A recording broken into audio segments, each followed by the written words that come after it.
मध्य प्रदेश का रहने वाला हूँ। हेयर फॉल का प्रॉब्लम मुझे 2020 से स्टार्ट हुआ था एंड इसके लिए मैंने हेयर फॉल रोकने के लिए अलग अलग मेडिसिन ट्राई की।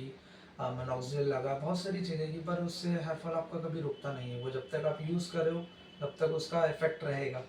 एंड यही है कि मैंने फिर स्टार्टअप किया, फिर मेडिसिन ली तो उससे भी कुछ इफेक्ट नहीं पड़ा। देन मैंने फिर डॉक्टर्स को दिखाया। डॉक्टर्स ने भी मेरा वहाँ पे प्रॉपर वे में इलाज हुआ, फिजियोथेरेपी हुआ, जिसकी वजह से उन्होंने बोला कि आपका हेयर फॉल स्टार्ट हो जाएगा। पर मेरा हेयर फॉल रुक नहीं रहा था। मैंने जैसे मेनॉक्सिल बहुत महंगी महंगी मेडिसिन ली, पर उससे भी कुछ इफेक्ट नहीं पड़ा। एंड देन उसके बाद उन्होंने एक मेसोथेरेपी बोला कि ये होता है, तो इससे आपके जो बचे हुए हेयर है, क्योंकि मेरा आगे का जो एक वी शेप बन गया था, तो मुझे वो वी शेप तो बचाना, उसको कवर करना ही था। देन जो मेरे बाकी के रिमेनिंग जो बाल है उसको भी कवर करना था।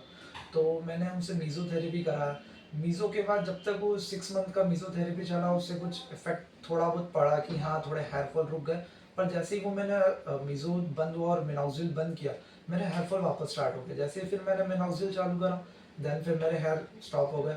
जैसे ही वो स्टॉप फिर करा, वो फिर से स्टार्ट हो गए। तो समझ नहीं आ रहा था कि मैं क्या करूँ। देन एक दिन मैं ऐसे ही गूगल पे देख रहा था कि क्या कर सकता हूँ मैं मैंने हेयर्स को बचाने के लिए। तो फिर मैंने गूगल पे अविस्ता क्लिनिक का नाम सुना। मैंने वहाँ उनके रिव्यूज़ देखे, उनके जो उनके पिछले जो प्रीवियस जो हैं जिनका ट्रांसप्लांट हुआ है, जो भी हेयर लॉस से या हेयर फॉल की जो कंडीशन से उनसे जा रहा था, तो मैंने रिव्यू देख के फिर एक दिन मैं यहाँ आया। मैंने कंसल्ट किया सर से, श्रेयांश सर से।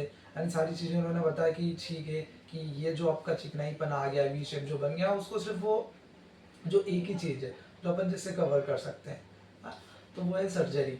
और उसके अलावा कोई ऑप्शन नहीं। बाकी के रिमेनिंग उसके लिए आप मेडिसिन लो, जो ऐसी कोई महंगी मेडिसिन नहीं है। एक फिनेक्स आता है, वो उसको आप डेली बेसिस पे हफ्ते में 2 बार लो, तो उससे आपके जो रिमेनिंग बाल से वो बचे रहेंगे।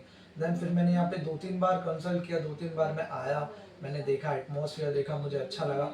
एंड देन फिर मैंने एक डिसीज़न लिया कि मुझे फिर ट्रांसप्लांट ही कराना है। मैं अब कब तक अपने आप को या बालों से छुपाता रहूँ या बाल लंबे करके उनको हाइड करता रहूँ। तो फिर मैंने एक सोचा कि मैंने ट्रांसप्लांट करते हैं, क्योंकि वो जो वी शेप जो आ रहा है उसकी वजह से मुझे भी बहुत अनकंफर्टेबल होता था कि मैं कैसे अपने बाल कैसे दिख जाएंगे या कैसे जो भी रहता है।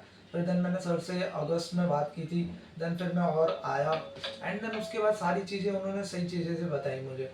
फिर देन मैंने एक डेट ली, एक डेट पे फिक्स करा कि इस दिन मुझे ट्रांसप्लांट कराना है। देन सर से फिर भी मैं कांटेक्ट में था, मैम थे दीपा मैम, उनसे भी डेली कांटेक्ट में था कि मैम क्या करना चाहिए, this is the right age to, कि उसको ट्रांसप्लांट के लिए एज सही है या नहीं। तो सारी चीज़ें उनसे कंसल्ट करके फिर मैंने एक अपना डिसीजन बनाया कि हाँ मुझे अब ट्रांसप्लांट कराना है। अब आज का डे, आज मैंने मॉर्निंग में यहाँ पर आया। मॉर्निंग में मुझे 1-2 हफ्ते पहले, एक दिन पहले कॉल आ गया था कि आपका इस दिन आपका है, तो आप नॉर्मल एक शर्ट पहन के आ जाओ, ये जो भी आपका है वो कैरी करके फॉरवर्ड ले आओ। देन मैं आया, मैं यहाँ पे रुका, मुझे यहाँ पे ब्रेकफास्ट मिला। देन उसके बाद श्रेयांश सर से मिला, उन्होंने मेरी जो हेयर की डिज़ाइन है वो करी। देन उन्होंने पहले करी, फिर मुझसे पूछा कि आप क्या चाह रहे हो, व्हाट डू यू वांट। तो मैंने बोला कि सर मुझे हल्की सी और नीचे चाहिए। फिर सर ने करीबन 5 से 6 बार उस हेयर लाइन को जो सर ने बनाई थी मेरे कहने पे, उसको रिमूव करके जो मैं चाहता हूँ जो हेयर लाइन, वो मुझे प्रोवाइड की।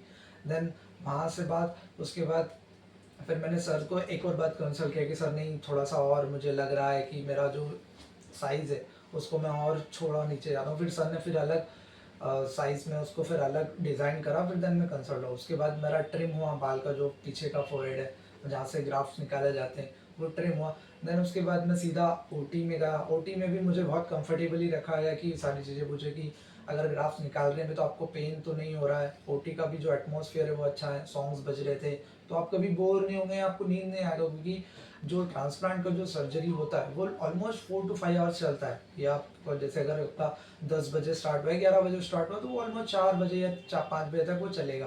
देन ओटी में भी जो 5 से 6 सर्जन थे, उन्होंने मेरा वहाँ पे प्रॉपर वे में ध्यान रखा कि आपको ये प्रॉब्लम ना है। पानी के लिए पूछा, तो सारी चीज़ें कह रहे थे कि एटमोसफियर बन जाता है, तो आपको आप भी कंफर्टेबल हो जाते हो उस चीज़ के लिए कि हाँ जहाँ मैं करा रहा हूँ वो चीज़ सही है नहीं है, जहाँ जिस प्लेस पे मैं आया हूँ, जो भी क्लिनिक है वो मेरे लिए कितना बेटर है। तो आप पहले जानो कि क्लिनिक क्या है, क्या क्लिनिक आपको प्रोवाइड कर रहा है और आपके बेनिफिशियल के लिए क्या बोल रहा है। अगर आपका बेनिफिशियल आपको दिख रहा है और सेम अगर कोई डॉक्टर जिससे आप सजेस्ट करो उनको भी दिख रहा है, तो वो आपके लिए बेनिफिशियल है। देन यही रहता है कि सर्जरी आपकी प्रॉपर नहीं होती। हाँ, पेन होता है, नो डाउट, ऐसा नहीं कि पेन नहीं होता, पर आपको वैन सहना पड़ता है, क्योंकि अगर आप ग्राफ्ट निकालते हैं तो उसमें हल्का पेन होता है, एनेस्थीसिया दिया जाता है, और सर्जरी से पहले भी दिया जाता है और बीच बीच में भी दिया जाता है, तो पेन होता है। वो हर किसी पे डिपेंड होता है कि किसकी बॉडी कैसा मूव कैसा रहता है, टेम्परेचर, तो उस पर डिपेंड होता है। पेन होता है जहाँ पिंच करते हैं या निकालते हैं, वहाँ भी पेन होता है। एंड 4 to 5 आवर लंबी सर्जरी थी मेरी, एंड अभी वो ख़त्म हुई है। एंड रिजल्ट अभी तो टाइम है आने में, ऑलमोस्ट 4 से 8 मंथ लगेगा रिजल्ट आने में। रिजल्ट आएगा तब आपको और अच्छा पता चलेगा कि जहाँ मैंने ट्रांसप्लांट करा है वहाँ वो सही जगह है कि नहीं। जब रिजल्ट आएगा तो आप खुद बोलोगे कि हाँ, ये एक्चुअल जहाँ हुआ है वो चीज़ कितनी अच्छी दे रहे हैं। जो क्लिनिक का एटमॉस्फेयर रहता है, वॉट एवर जो भी बोलो, उनका बिहेवियर बोलो या उनकी प्रॉपर वे में बात करना, क्योंकि अगर आप सर से भी मिलोगे, श्रेयांश सर से भी मिलोगे, तो आपको प्रॉपर वे बताएंगे। पहले पहले वो आपसे जानेंगे कि व्हाट डू यू वांट, कि आप क्या चाहते हो एक्चुअल हमसे। आपने बता दिया कि सर मुझे ये प्रॉब्लम है, हेयर फॉल है या जो भी है, उस कंडीशन पे फिर सर आपको एक सॉल्यूशन बताएंगे कि ये सॉल्यूशन आपके लिए बेस्ट रहेगा।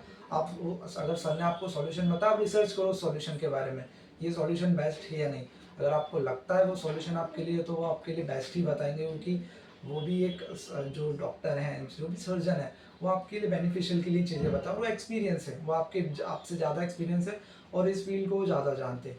तो यही चीज़ है कि आपको एक बेटर वे में सारी चीज़ें देखने को मिलेगी।